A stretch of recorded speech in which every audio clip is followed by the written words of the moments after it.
Okay. So, I think I can record now. The recording is back again. All right.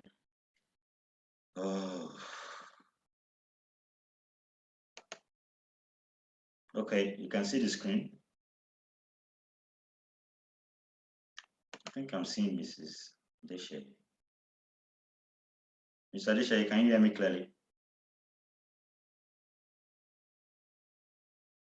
Yes, I can. Mr. Joel, can you hear me clearly as well? So we're going to wait for the rest. The rest are logging in now.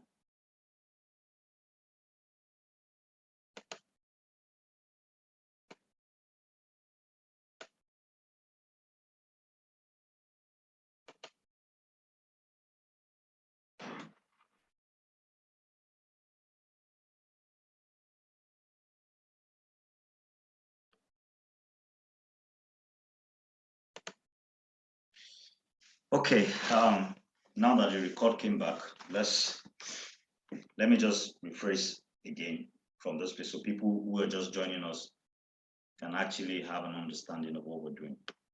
All right, so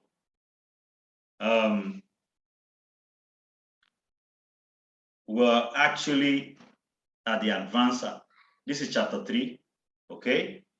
And chapter 3 talks about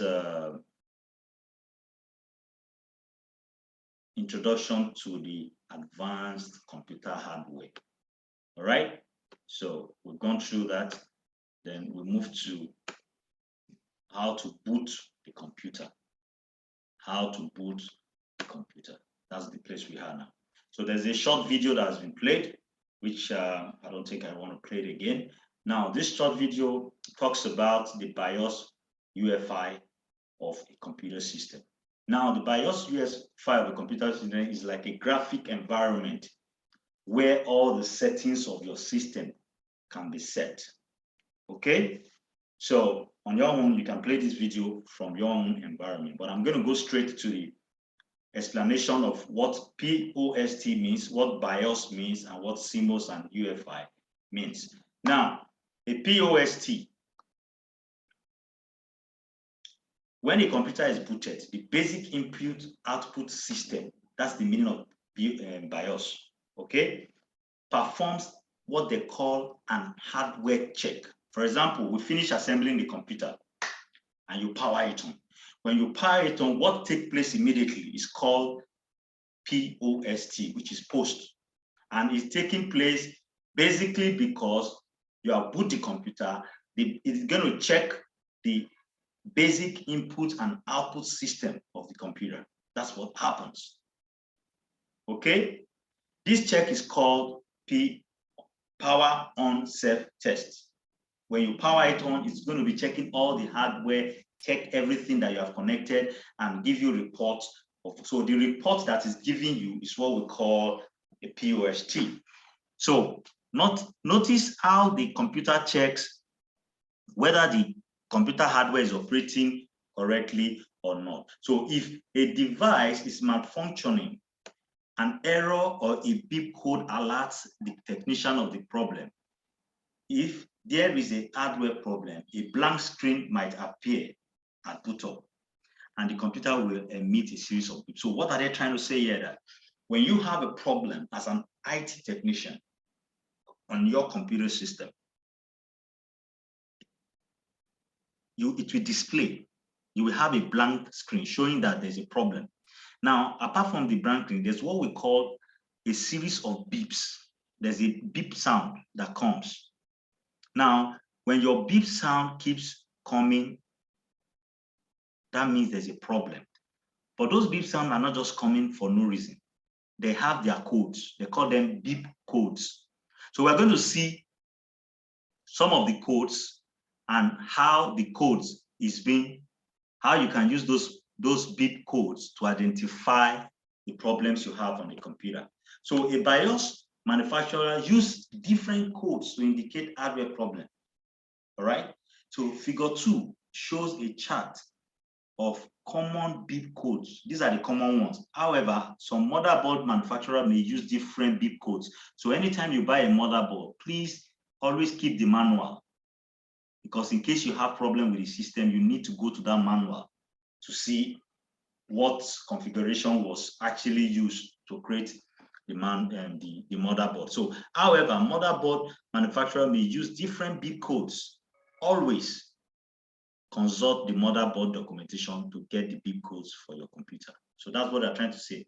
And they said, for you to do an installation tip, one of the installation tips is if you determine if post is working properly, all you need to do to determine if your POST is working properly is to remove all the RAM modules from the computer and power it on. The computer should emit the bit code for a computer with no RAM installed. That means when you don't have RAM, you will hear the bit code immediately that there's no RAM on the system, about 3. Okay? You start hearing ping, ping, and it will stop. Ping, ping, ping, ping, ping. Sometimes it's 3, it's 4. Depends on the manufacturer. All right? So that's what they're. So let's look at the beep sounds that we have. So when you have a beep, one beep, that means no video. It's not displaying video. What it means is memory refresh failure. Cause, what's the cause? Bad memory. So when you beeped twice, memory parity error, bad memory. When it beeps 3 times, base 64 mem failure, bad memory. Okay, you know that is the memory that has problem. When it beeps 4, timer not operational, it has bad motherboard. When it beeps 5, processor error, bad processor. So the time you are checking on the beep, because you're an engineer, you already know what you're listening to. So when you're listening, when you on it, when the system has a problem, maybe you didn't listen very carefully, you on it again, and you listen to the beeps. So the number of the beeps you hear will determine the problem you have. So sometimes the system does give you from the beep, you already know what is wrong with it. Okay, I believe what I'm saying is making sense. All right, so we have the 6 beeps, 7 beep. When there's a 6 beep, there's a 8042 gate 820 failure. Is a bad CPU or motherboard. When you have 7 beeps, is a processor exception and bad processor. When you have 9 beeps, you're talking about the ROM checksum error, which is a bad BIOS. When you're talking about 10 beeps, you are talking about the CMOS. You're talking about the CMOS checksum error, which is bad motherboard. Then when you're talking about 11 beeps, so from these beeps alone, somebody is inviting you now. Oh, my system is not working. I don't know what happened to it. The person doesn't understand what the beep is. But because you're an engineer, you walk into that place, you look at the system, you power it on, you put your ear down to listen, and you listen carefully. You hear the number of beeps. And once you hear the number of beeps, you already know the problem of the system. All you need to do is to either make, for example, if it's the 4 beeps or 3 beeps or 2 beeps or 1 beeps, is bad memory. Okay, sorry, if it's 3 beep, 3, 2, or 1 is bad memory immediately. You don't need to think. But when it goes beyond 3, that means the motherboard is having issues. So these are the things you use to know the problems. But we still have some troubleshooting. We've not got into troubleshooting. This is just giving us the information from a POST. Okay. When you get to troubleshooting, you still see methods of how to troubleshoot. So now we're talking about the BIOS and CMOS. How motherboards need a BIOS to operate. That means there's nobody that will tell me that a system does not have a BIOS. Now, BIOS is in the environment, like I mentioned, where the manufacturer actually put all the information of the motherboard and of the entire system. It's like the manufacturer operating system environment. Okay, where you can go and set what you don't want, what you want. That's when you talk about hardware, all the hardware, where the operational function of the hardware is being controlled. Okay, so that's what we call BIOS. So all motherboards need BIOS to operate. BIOS is a ROM chip on the motherboard that contains a small written program by the manufacturers. Now, what does this program do? This program controls the communication between the operating system of the computer and the hardware of the system.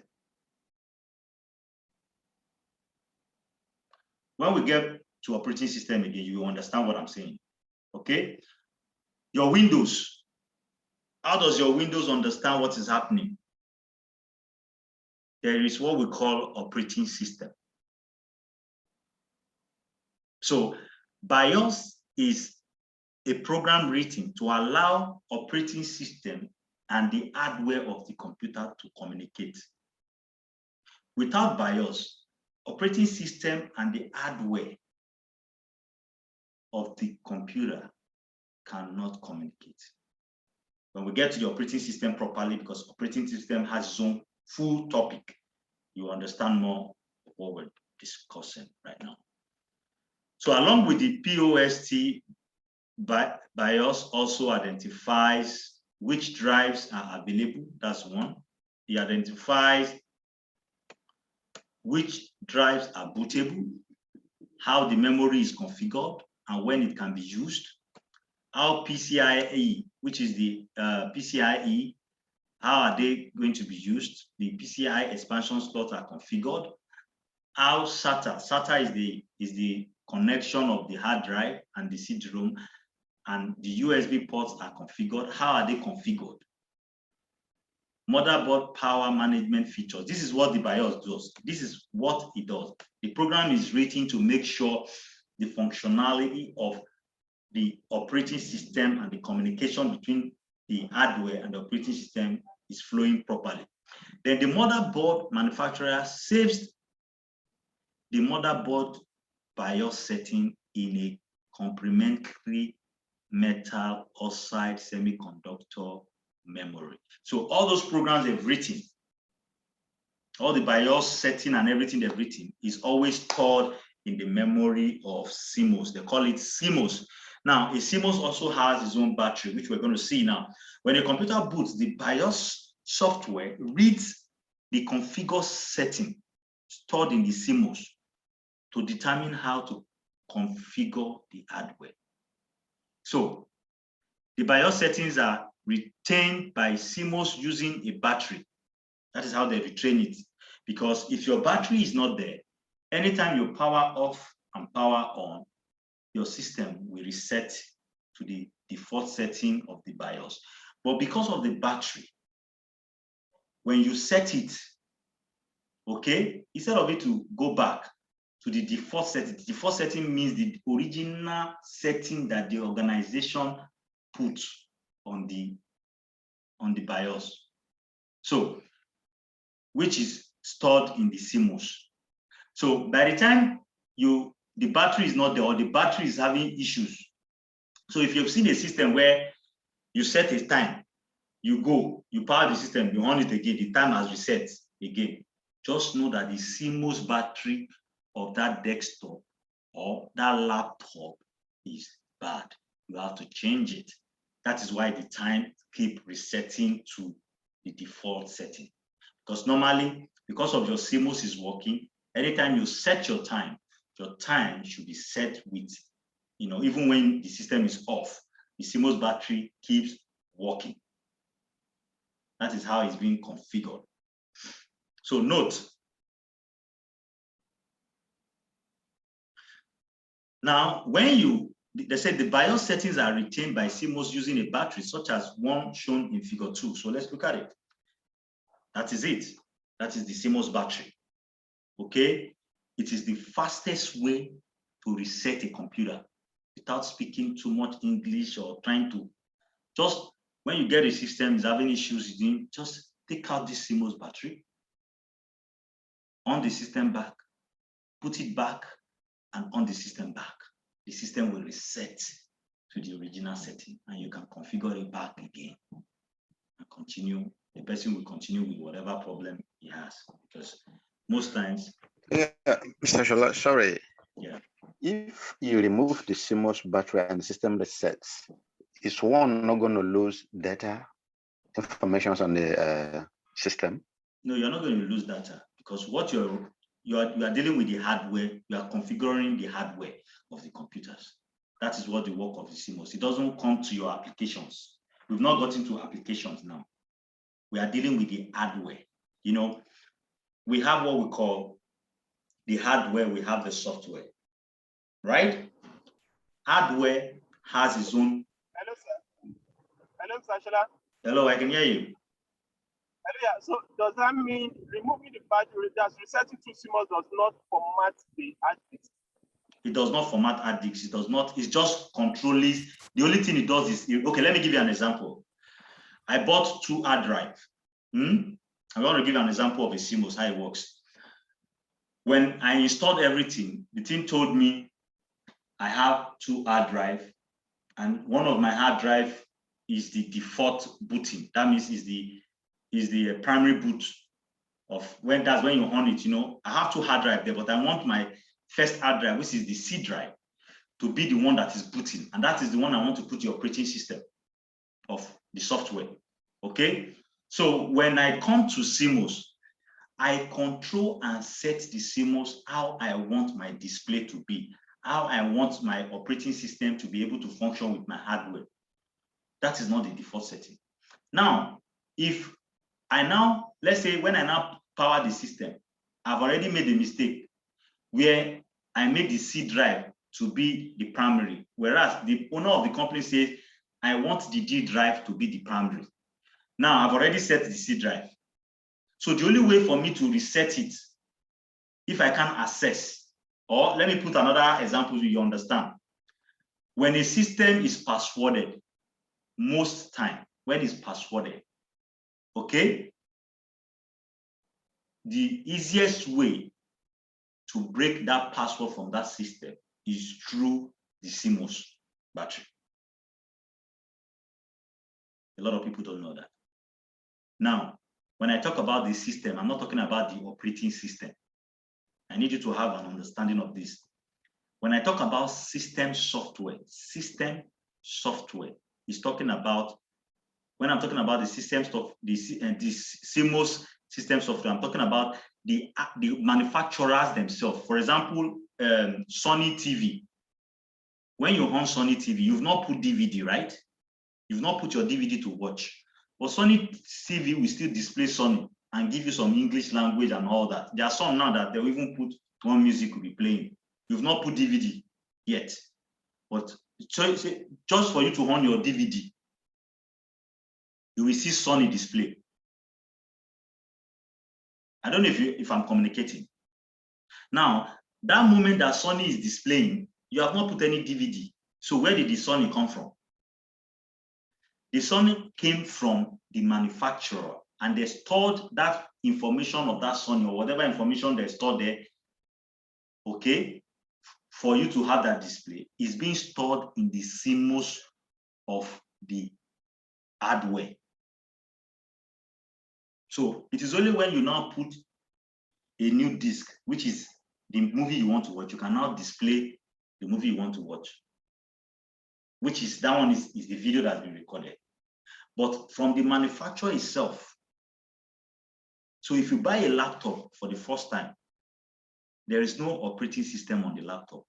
All laptop doesn't come with operating system. It is the company that purchased from the organization that puts those software.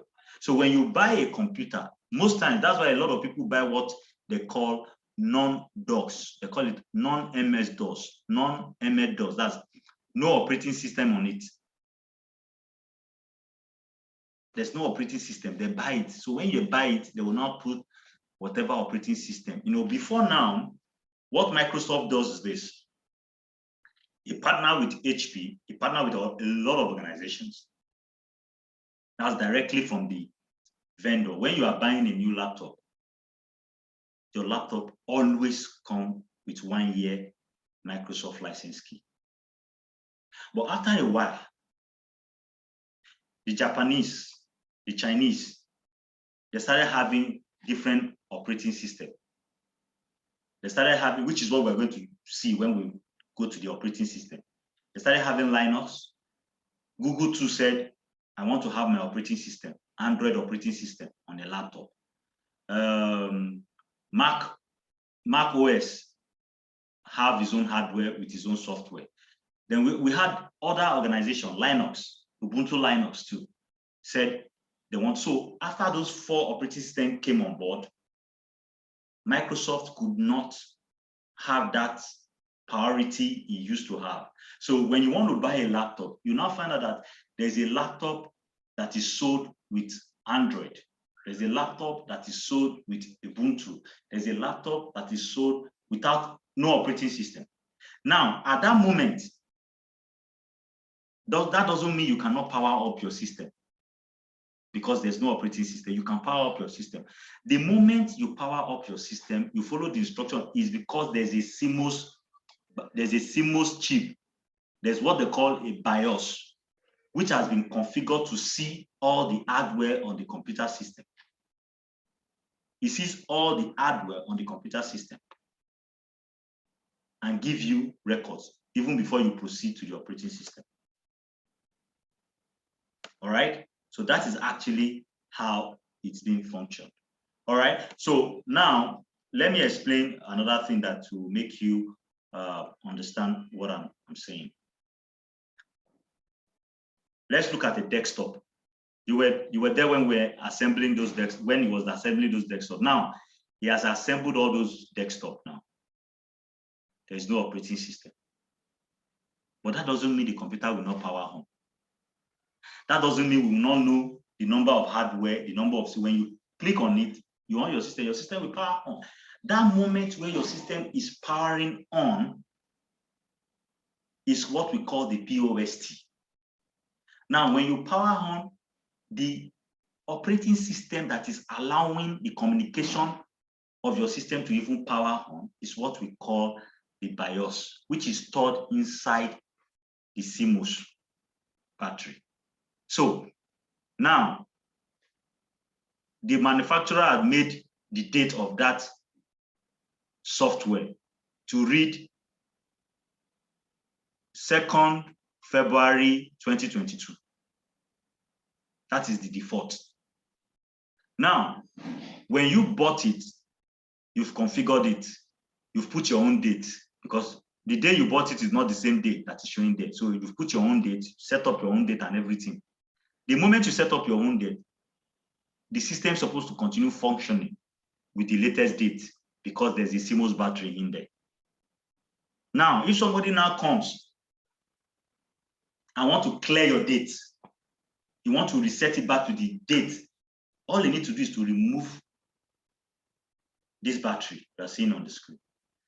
The system will reset back to the manufacturing date. That is what I'm trying to explain. I don't know if I'm communicating now. So whatever setting you put on the BIOS, it can be taken off. It can be flashed off through the reset.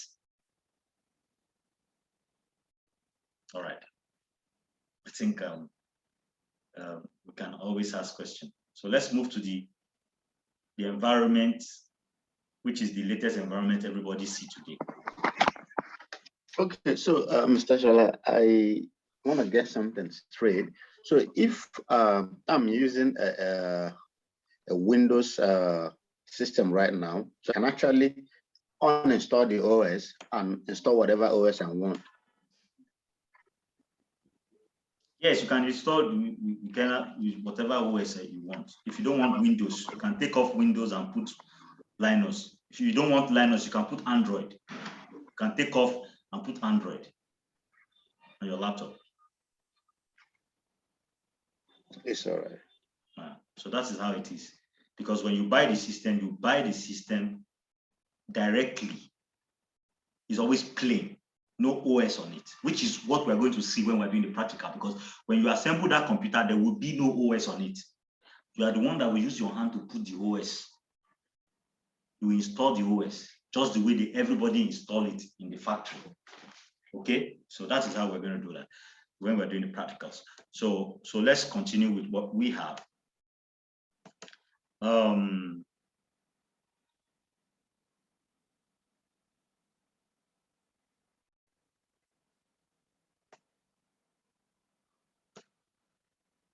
Okay, now we want to look at the UEFI BIOS utility program. Now, this part is what I want you to understand.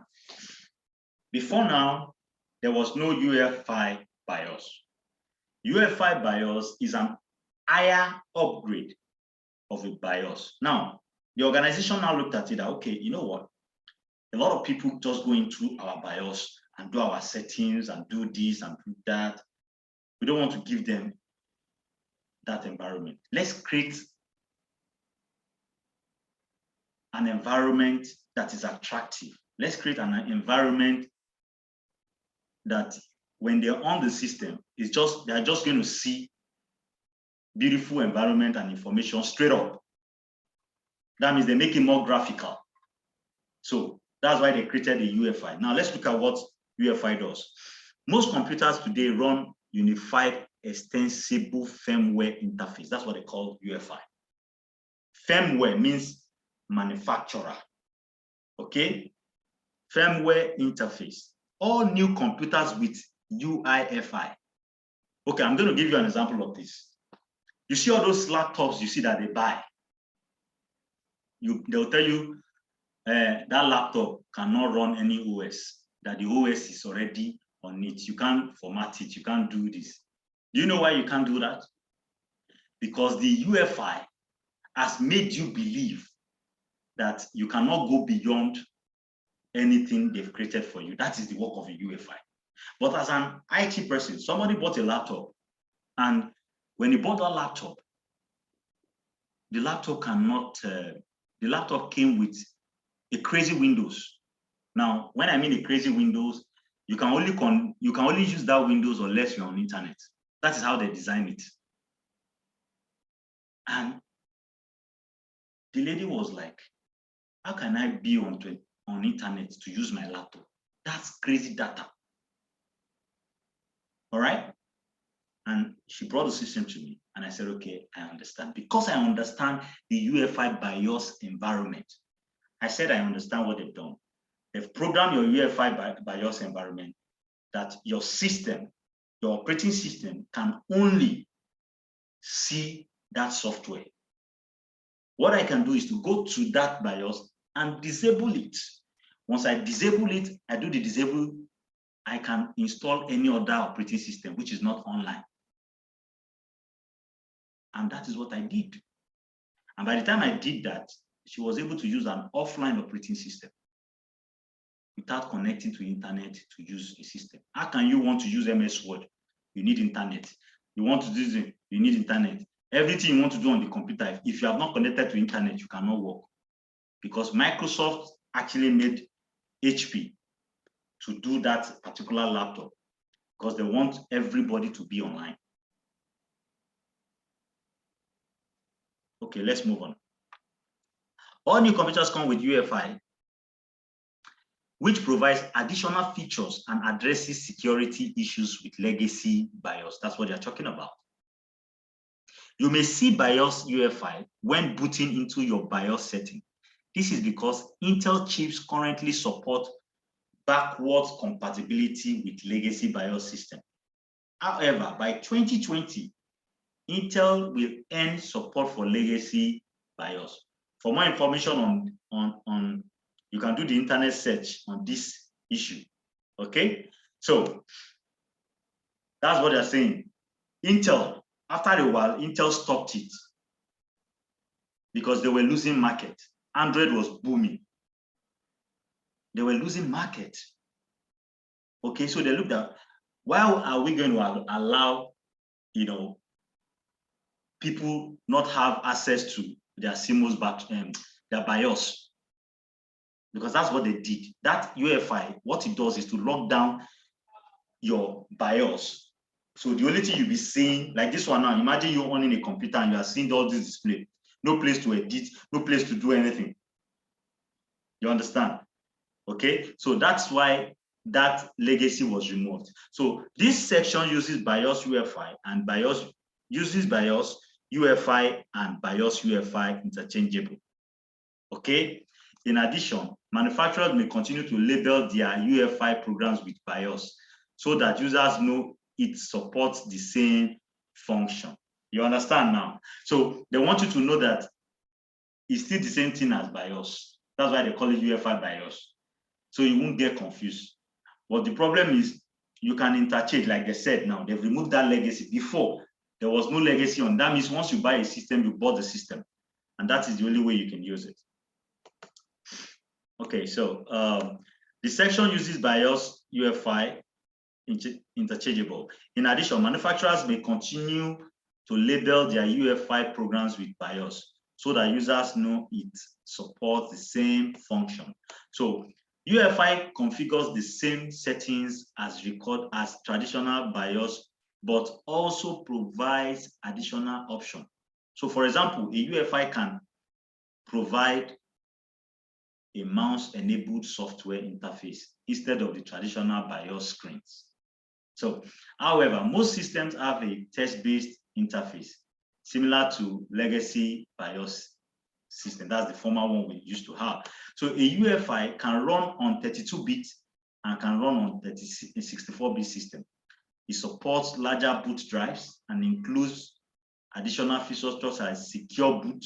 Secure boot ensures your computer boots to your specified operating system. Okay, this helps prevent rootkits from taking over the system. For more information, do an internet search for secure boot and rootkits. Rootkits. So what he's trying to say is, he's trying to protect the system.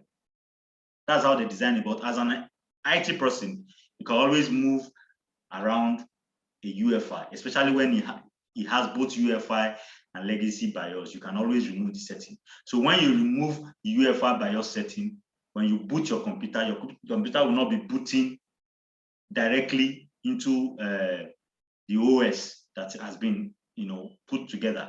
It will boot into an environment where, it will follow what you have installed, not what they have installed. Okay. So the UEFI setup screen is in this section are for reference only and most likely will not look the same as yours. Okay, please consider them as a guide and refer. So they have different motherboard with different UEFI. That's what they're trying to explain. So when you open your system, okay, or you set up your system for the first time and you press, your F5, it takes you, or F2, it takes you to. So when we're doing the practical, we'll see all these things.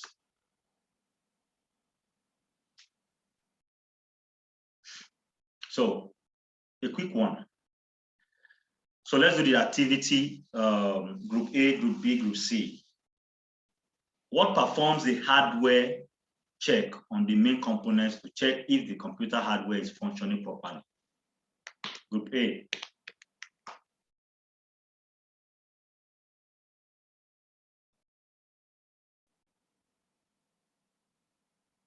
Group A.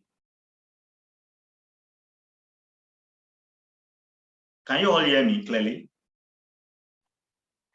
From this end, very clear.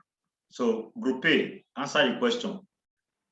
What performs a hardware check on the main components to check if the computer hardware is functioning properly?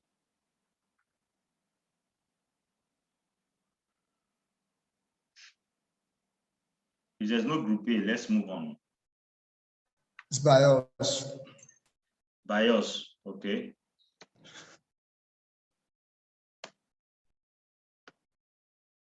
Wrong. Bonus. Group B, bonus.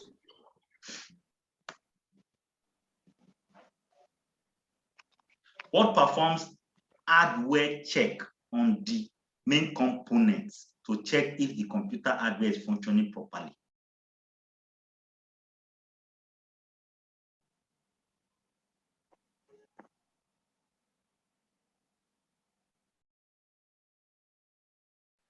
Group A, Group A. Group B, your bonus. What of Group A? Group A has failed. Group A. Group A has failed the question. Group A has failed the question. So the bonus is for Group B, and Group B, we are waiting. Bonus to C. Is there no Group B? Let's check the chat. There's nobody in the chat too. Bonus to C. UEFI. You said what? UEFI or something like that. That performs hardware check. Okay. Final answer. No. Yeah, I The don't truth is, know. I'm not able. I am not concentrating on this class, Mr. Shola. You see, you just told the truth now. That's the truth. I was like, All right. So who's going to help you out? Where is Mariah? Where's Rosemary? Rosemary is always very quiet in the class, and she's always in the class. I know she's busy. Rosemary, what's the answer? I'm not sure. Let me try. Okay. All right. But I'm not sure. No problem. CMOS. Okay. Final answer. Yes. Okay. Oh. Thank you. Bonus to C. Mr. Anayo, what is it now? Let me mark first. Mr. Anayo, he said bonus to C. You've not even let me mark. Okay, bonus I know to that's C. I know. Oh, yes, yeah. POST. All right. POST. Okay. Correct. It's POST. It's POST. All right. Okay, let's move to the second one. So group C. So what's the answer? A memory chip that stores the boot setting. You guys need to go through the material again. The recording of this video will be sent. Please go through it again so you understand. I know I was a bit This rushed. question is for which group? thank you, sir. This is for group C. Group C won the bonus. Now this is their question. A memory chip that stores the boot setting. Hello. Hello, I can hear you. We're going up in the next few minutes. So a memory chip that stores the boot setting. CMOS.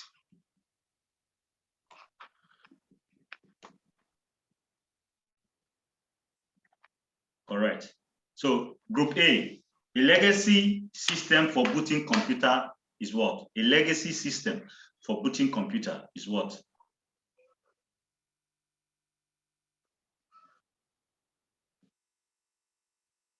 Group A.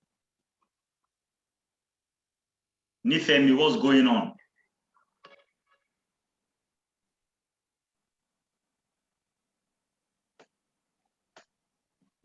I'm not sure if Nifemi is in the class. He's in the class. Maybe he just joined and he was busy doing something, or he's busy doing something. No, I'm in the class. So what's the answer? I Okay. have a problem in touching my mute and unmute. Maybe it's network. Oh, okay. So what's the answer? A legacy system for booting computer. This is the booting computer.